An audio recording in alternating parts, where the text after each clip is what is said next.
Hello everyone, welcome to Chetan Bharat Learning.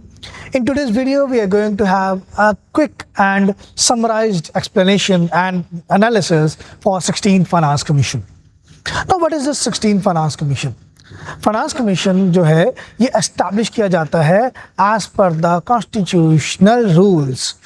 Article 280 ये हमें बताता है कि प्रेसिडेंट हर 5 साल के लिए फाइनेंस कमीशन को अपॉइंट करेंगे.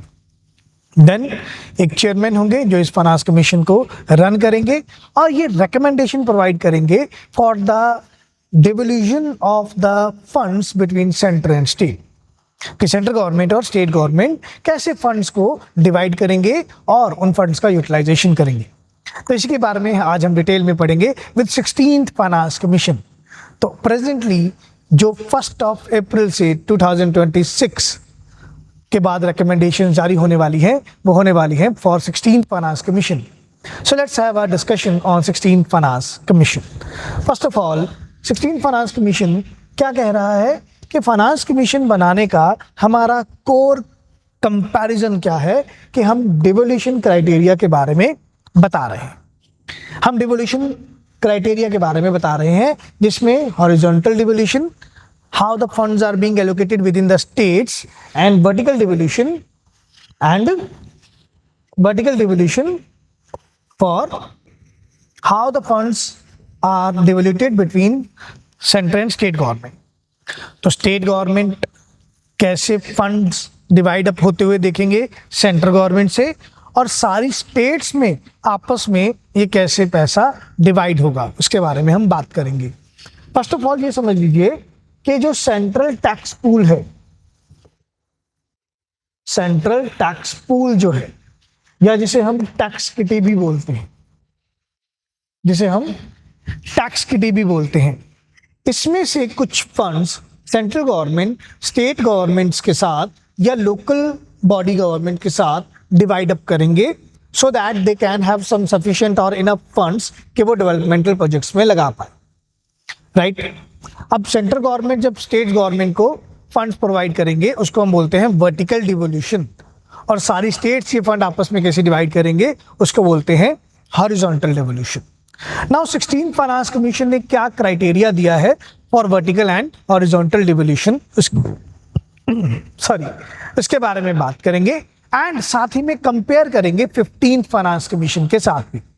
Now for 16th finance commission, 16th finance commission का जो टाइम पीरियड है वो है 5 साल फ्रॉम 2026 टू 2031, और इससे पहले जो हमारा 15th फाइनेंस कमीशन था उसका टाइम पीरियड था 5 साल प्लस 1 ईयर एक्स्ट्रा था जो कि नलीफाई माना जाता है, नल माना जाता है फ्रॉम 2020 टू 21.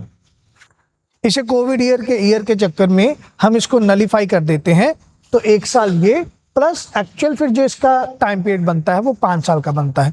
प्रॉपर जो इसका टाइम पीरियड था वो था 2020 से 25, बट 1 साल 2020-21 को नलीफाई कर दिया गया था बिकॉज ऑफ कोविड, तो इसका फिर टाइम पीरियड 1 साल स्किप करते हुए 2021 से 26 तक का बनता है, और 16th फाइनेंस कमीशन का अब जो ईयर है वो 2026 से 31 तक का बनता है.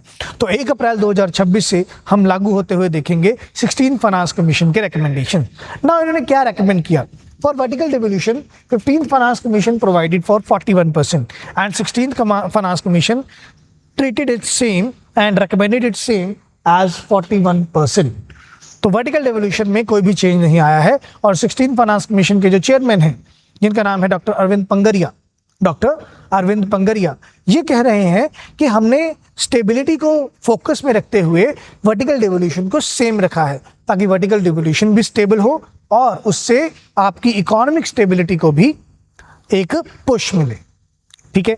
नाउ फॉर हॉरिजॉन्टल डिवोल्यूशन क्या क्राइटेरिया है कि स्टेट्स आपस में कैसे डिवाइड अप करेंगी? तो 41% फंड डिवोल्यूट किए जाएंगे सारी स्टेट्स के साथ. वो स्टेट्स आपस में कैसे डिवाइड अप करेंगे इसके बारे में अब हम वेटेज देखेंगे. तो सबसे पहले वेटेज है इनकम डिस्टेंस का. इनकम डिस्टेंस का वेटेज 15 फाइनेंस कमीशन में था 45%, ये कम करके कर दिया गया है 42.5%. ठीक है. ऐसा क्यों किया गया? सबसे पहले इनकम डिस्टेंस का मीनिंग समझना होगा. इनकम डिस्टेंस है कि आपकी state average of the highest earning state and lowest earning state average of the highest earning state and lowest earning state, उसमें कितना गैप है। ठीक है, से फॉर एग्जांपल मेरा स्टेट है से पंजाब, तो पंजाब स्टेट का जो जीएसडीपी है, ग्रॉस स्टेट डोमेस्टिक प्रोडक्ट है, या पंजाब स्टेट का जो स्टेट इनकम है, वो हाईएस्ट अर्निंग स्टेट और लोएस्ट अर्निंग स्टेट के एवरेज से कितना गैप में है, तो उसका वेटेज मिलेगा 42.5%। ठीक है, then we have population on the basis of 2011 census, population on the basis of 2011 census, इसका वेटेज था 15% और इसका वेटेज बढ़ा दिया गया है 17.5% to focus more on the population needs. तो उसको फोकस को देखते हुए, पॉपुलेशन नीड्स को देखते हुए हमने ये वेटेज बढ़ाया है पॉपुलेशन का। Then demographic performance, demographic performance का वेटेज था 12.5% जो कि कम कर दिया गया है 10%। तो rather than focusing on demographic performance, we are focusing on the needs of whole of the population. We are not making the performance as the criteria, but we are making the need based criteria here.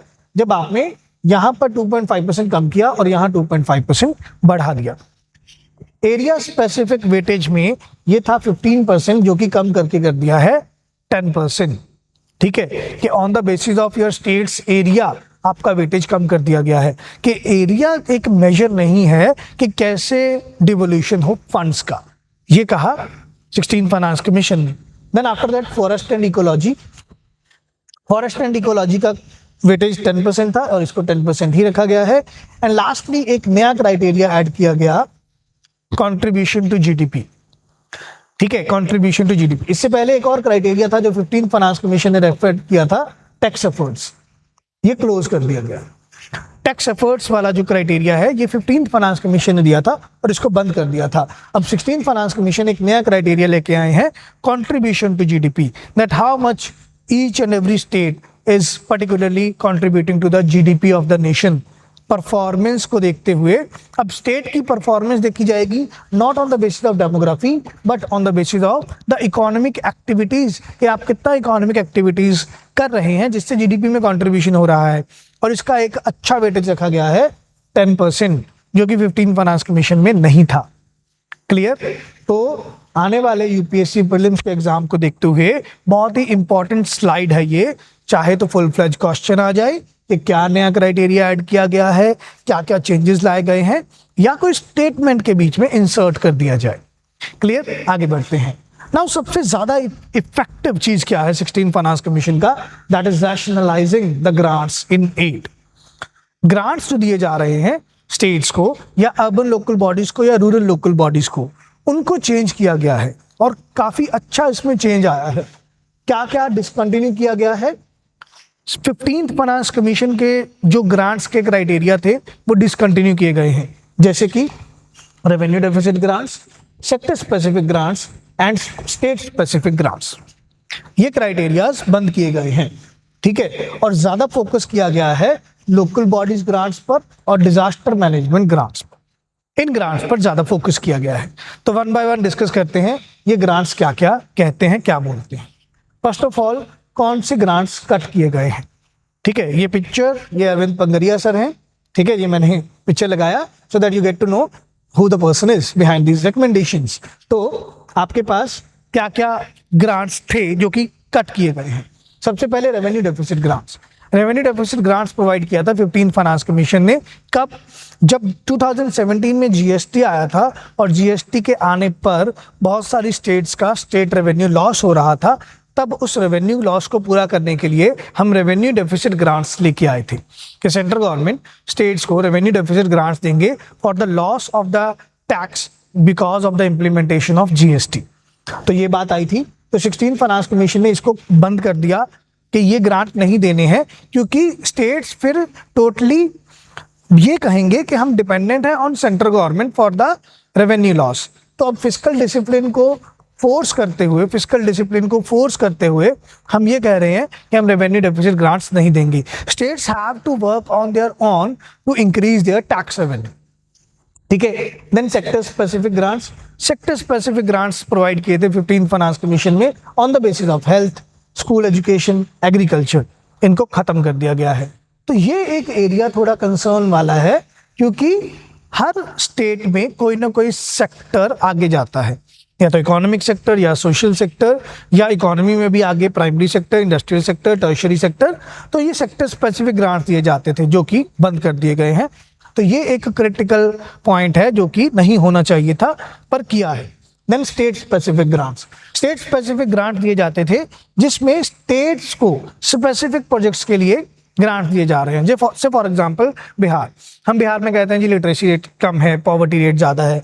UP के लिए कहते हैं कि वहाँ पर poverty rate सबसे ज़्यादा है। राजस्थान के लिए कहते हैं कि वहाँ पर ड्रिंकिंग वाटर का बहुत ज़्यादा अनअवेलेबिलिटी है।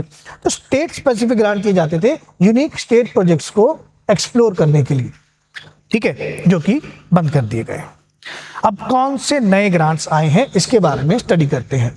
तो कहते हैं सर 3 तरह के नए ग्रांट्स लाए, रूरल लोकल बॉडीज के ग्रांट्स, अर्बन लोकल बॉडीज के ग्रांट्स और डिजास्टर मैनेजमेंट ग्रांट्स। जो रूरल लोकल बॉडीज के ग्रांट्स हैं उनमें एक अच्छा इंक्रीज देखने को मिला, अबाउट 84% इंक्रीज देखने को मिला in the rural local body grants from 15th finance commission. और अर्बन लोकल बॉडी ग्रांट्स, इसमें भी सिग्निफिकेंट बूस्ट आया और एक नया कंपोनेंट ऐड किया गया है, अर्बनाइजेशन। कौन सा सिटी अपने पेरीफेरी को भी डेवलप करेगा उसके लिए एक नया कंपोनेंट ऐड किया गया है, अर्बनाइजेशन इंसेंटिव के नाम से, ठीक है। And for disaster management fund, एक डिजास्टर मैनेजमेंट फंड तैयार किया गया है ताकि स्टेट को डिजास्टर मैनेजमेंट के लिए, डिजास्टर मिटिगेशन के लिए और डिजास्टर रिलीफ के लिए फंड मिले। This stands for state disaster relief fund and state disaster mitigation fund. तो स्टेट्स को हम फंड प्रोवाइड करेंगे for disaster relief and disaster mitigation. Clear. तो ओवरऑल ग्रांट्स के केस में बहुत बूस्ट प्रोवाइड किया है 16th फाइनेंस कमीशन के साथ। देन जो लोकल बॉडीज के ग्रांट्स हैं उनमें एक नया रूल ऐड किया गया है, 80-20 रूल। लोकल बॉडीज के ग्रांट्स में नया रूल ऐड किया गया है, 80-20 रूल। 80% जो ग्रांट होगी वो ग्रांट दी जाएगी लोकल बॉडीज को, जिसमें उन्हें ये बताया जाएगा कि 80% जो ग्रांट है वो बेसिक ग्रांट्स हैं for providing basic amenities to the people. But इसमें भी हम क्या करेंगे, इसमें भी इस 80% को आगे डिवाइड अप कर देंगे 50-50 में, मतलब ये ओवरऑल 40% हो जाएगा, ठीक है। तो 80% ग्रांट्स का 50% हम ये बोल रहे हैं, तो 80% ग्रांट्स का आगे 50% जो कि है अनटाइड, जो कि है अनटाइड। अनटाइड ग्रांट्स क्या है, इसमें कोई भी रीजन या कोई भी कंडीशनैलिटी टाइड नहीं की जाएगी कि आप ये पैसा कहाँ इस्तेमाल करेंगे। ये अनटाइड फंड्स हैं, आप इसको लोकल नीड्स के मुताबिक कहीं भी इस्तेमाल कर सकते हो। हाँ, सिर्फ सैलरीज देने में नहीं यूज करना, ठीक है। पंचायत के, ब्लॉक्स के सैलरीज देने के लिए या म्यूनिसिपैलिटीज के सैलरीज देने के लिए इसको इस्तेमाल नहीं करना। ये है अनटाइड फंड्स, इनको लोकल नीड्स के लिए यूज करो, ठीक है। और 50% है टाइड फंड्स, इनको आपने बेसिक इंफ्रास्ट्रक्चर प्रोवाइड करने के लिए यूज करना है। For example sanitation, solid waste management और वाटर मैनेजमेंट, यहाँ आप इस्तेमाल करेंगे। एंड जो रिमेनिंग 20% है, जो रिमेनिंग 20% है, ये है परफॉर्मेंस बेस्ड ग्रांट्स। ये है परफॉर्मेंस बेस्ड ग्रांट्स, जहाँ पे आपको लोकल बॉडी की परफॉर्मेंस चेक करनी है कि उन्होंने अपने ऑन टैक्स रेवेन्यू बढ़ाने के लिए काम क्या किया है, ऑन सोर्सेज ऑफ रेवेन्यू बढ़ाने के लिए क्या काम किया है। Like for example urban local bodies charge करते हैं प्रॉपर्टी टैक्स, ठीक है। तो ये प्रॉपर्टी टैक्स बढ़ाने के लिए उन्होंने क्या एक्टिविटीज परफॉर्म किए, कितना डेडिकेटेडली वर्क किया, फिस्कल फेडरलिज्म को और ज्यादा स्ट्रॉन्गर करता हुआ हम देख रहे हैं इस 20% परफॉर्मेंस ग्रांट्स के साथ, ठीक है। एंड लास्टली स्टेट परफॉर्मेंस को भी चेक किया जाएगा। स्टेट परफॉर्मेंस को किस बेसिस पर चेक किया जाएगा, रिवार्ड किया जाएगा उन स्टेट्स को which timely constitute state finance commission and transfer funds to local body. उन स्टेट्स को ज्यादा ग्रांट्स दिए जाएंगे, फंड्स दिए जाएंगे जो कि स्टेट फाइनेंस कमीशन को टाइमली कॉन्स्टिट्यूट करते हैं और अपने लोकल बॉडीज को, अर्बन या रूरल लोकल बॉडीज को टाइमली फंड्स ट्रांसफर करते हैं, ताकि जो डिलीवरी ऑफ फंड्स है वो फास्टर मैनर में हो from the upper hierarchy to the lower bottoms, and उससे ज़्यादा तेजी से प्रोजेक्ट्स इंप्लीमेंटेशन या प्रोजेक्ट्स रनिंग आने शुरू हो जाए। क्लियर। आगे बढ़ते हैं। देन इनोवेटिव न्यू ग्रांट्स की बात आई है। तो जो ग्रांट्स हैं उनमें 2 कंपोनेंट ऐड किए गए। एक हमने जो कहा अर्बन लोकल बॉडीज के लिए अर्बनाइजेशन इंसेंटिव ऐड किया। वो अर्बनाइजेशन इंसेंटिव क्या है, 10,000 करोड़ का एक अलग से प्रीमियम प्रोवाइड किया गया है अर्बन लोकल बॉडी ग्रांट्स के लिए, जिसमें वो सिटीज जो अपने पेरिफेरल एरियाज में किसी विलेज को प्रमोट करेंगे, और वो जो विलेज होगा उसको क्या नाम दिया जाएगा, पेरी अर्बन एरिया। जो सिटी के बिल्कुल एज पे विलेज होंगे, अगर उनके प्रमोशन में कोई अर्बन लोकल बॉडी हेल्प करेंगे तो उन्हें यहाँ पर प्रीमियम मिलेगा। A one-time bonus for the states that merge peri-urban villages into larger cities। तो आपने बिल्कुल स्टेट जो शहर के अर्बन एरिया के अर्बन सेंटर के बिल्कुल पेरिफेरल विलेज है, अगर आपने उनको अर्बनाइज करने में हेल्प करना है तो स्टेट को एक वन टाइम बोनस मिलेगा। और दूसरा बोनस प्रोवाइड किया है special infrastructure grant. Special infrastructure grant क्या है, वेस्ट वाटर मैनेजमेंट के लिए कौन सी सिटीज में, गोल्डीलॉक्स सिटीज में। एक गोल्डीलॉक्स सिटीज का टर्म इन्वेंट किया गया या इंसर्ट किया गया 16 फाइनेंस कमीशन के द्वारा। गोल्डीलॉक्स सिटीज का मतलब क्या है, the cities which having population of 10 to 40 lakhs। The cities which have population of 10 to 40 lakhs। तो इन 10 to 40 lakhs वाली सिटीज को गोल्डीलॉक्स सिटीज का नाम दिया गया। ये गोल्डीलॉक्स सिटीज को मिलेगा एक extra premium special infrastructure grants के लिए वेस्ट वाटर मैनेजमेंट के पॉइंट ऑफ व्यू से। ठीक है, आगे बढ़ते हैं। डिजास्टर मैनेजमेंट फंड की बात की गई है, तो डिजास्टर मैनेजमेंट फंड ये सिंपली पहले भी प्रोवाइड किया जाता था। सेंटर और स्टेट आपस में इसको शेयर करेंगे और अपने स्टेट्स को या अर्बन लोकल बॉडीज को या रूरल लोकल बॉडीज को बांटा जाएगा। ठीक है, इसमें चेंज किया गया है, इसमें सेंट्रल गवर्नमेंट ज्यादा एलोकेट करेंगे। 90-10 है for north eastern states and Himalayan states, और 75-25 कर दिया गया है फॉर अदर स्टेट्स, जो कि पहले 60-40 था। तो सेंट्रल गवर्नमेंट ज्यादा प्रोवाइड करेंगे, बट इससे ये भी होगा कि अब ये सेंट्रल सेक्टर स्कीम के तहत आएंगे ये पैसा, तो उससे क्या होगा, सेंट्रलाइजेशन ऑफ पावर होगा in terms of fiscal federalism. तो फिस्कल फेडरलिज्म को थोड़ी सी यहाँ चोट पहुंचेगी कि आप फिस्कल फेडरलिज्म को कम होता देख रहे हैं, फेडरल स्ट्रक्चर के पॉइंट ऑफ व्यू से आप नहीं कर रहे हैं। सेंट्रल गवर्नमेंट की पावर्स बढ़ेंगी फंड्स को एलोकेट करने के लिए, तो ये एक थोड़ा कंसर्न वाला एरिया है। तो पहला एरिया वो था जो हमने पढ़ा था कि आपके पास सेक्टर स्पेसिफिक ग्रांट्स को कम बंद किया गया है, और एक ये वाला एरिया है कि डिजास्टर मैनेजमेंट फंड में सेंट्रलाइजेशन कर दिया गया है फंड्स एलोकेशन पावर्स का।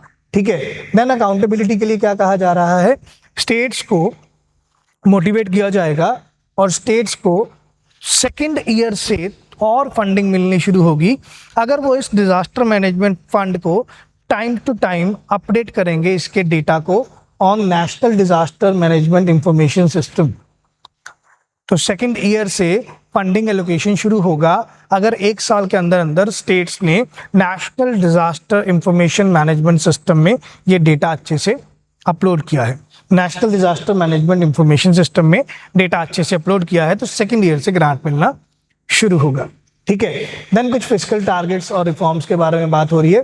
फिस्कल टारगेट क्या रखा गया है, 16 फाइनेंस कमीशन कहते हैं कि 2030-31 तक आपने जीडीपी को लेके आना है, फिस्कल डेफिसिट टू जीडीपी को लेके आना है 3.5% पर, फिस्कल डेफिसिट को लेके आना है 3.5% तक। States are generally capped at 3% of GSDP. States को रखा गया है 3% ऑफ जीएसटीपी, इंडिया को रखा गया है 3.5% ऑफ जीडीपी। 2030-31 तक आपने अपने फिस्कल डेफिसिट को इतना कम करना है। पावर सेक्टर के लिए बोला जा रहा है एक स्ट्रॉन्ग पुश मिलेगा स्टेट्स को भी सेंट्रल गवर्नमेंट को भी टू प्राइवेटाइजेशन ऑफ डिस्कॉम्स। अगर डिस्ट्रीब्यूशन कंपनीज को प्राइवेटाइजेशन किया जाएगा तो वहां पे आप बढ़ता हुआ देखेंगे फंड्स जो कि पावर सेक्टर को प्रोवाइड किया जा रहा है। और सब्सिडीज के लिए क्या किया जा रहा है, सब्सिडीज को रैशनलाइज किया जाएगा, मॉडर्नाइज किया जाएगा। किस सेंस में, the commission has advise states to move away from unconditional cash transfer. ऐसा नहीं है कि तुम अनकंडीशनल कैश ट्रांसफर कर दो। ठीक है, लाइक फॉर एग्जाम्पल कि अगर तुमने बिजली का बिल माफ करना है या कम करना है, ठीक है, तो ऐसा नहीं है सबका ही बिजली का बिल माफ होगा। कुछ क्राइटेरिया बनाओ कि क्या सिर्फ बिलो पॉवर्टी लाइन पीपल का बिजली का बिल माफ होगा, या कोई ऐसा क्राइटेरिया बनाओ जिनका मंथली इनकम से 10,000 है 20,000 है उनका बिजली का बिल माफ होगा। तो आप अनकंडीशनल कैश ट्रांसफर मत करें, आप क्या करें, आप वेलफेयर स्पेंडिंग को प्रमोट करते हुए इस तरीके से क्राइटेरिया बनाएं कि जो एक्चुअली इंटेंडेड बेनिफिशियरीज हैं उन्हीं तक ये बेनिफिट प्रोवाइड किया जाए। तो सब्सिडीज को रैशनलाइज करने की बात किया है 16 फाइनेंस कमीशन ने। So these are all the important aspects of 16th Finance Commission that have been asked, that will be asked in the UPSC examination of prelims 2026. तो अच्छे से इस वीडियो को देखें, एक बार दोबारा देखें, अच्छे से रिवाइज करें। मिलते हैं नई वीडियो में नए टॉपिक के साथ, ताकि आपकी यूपीएससी प्रीलिम्स 2026 की प्रिपरेशन को और ज़्यादा पुश मिल सके। So thank you, take care and bye bye.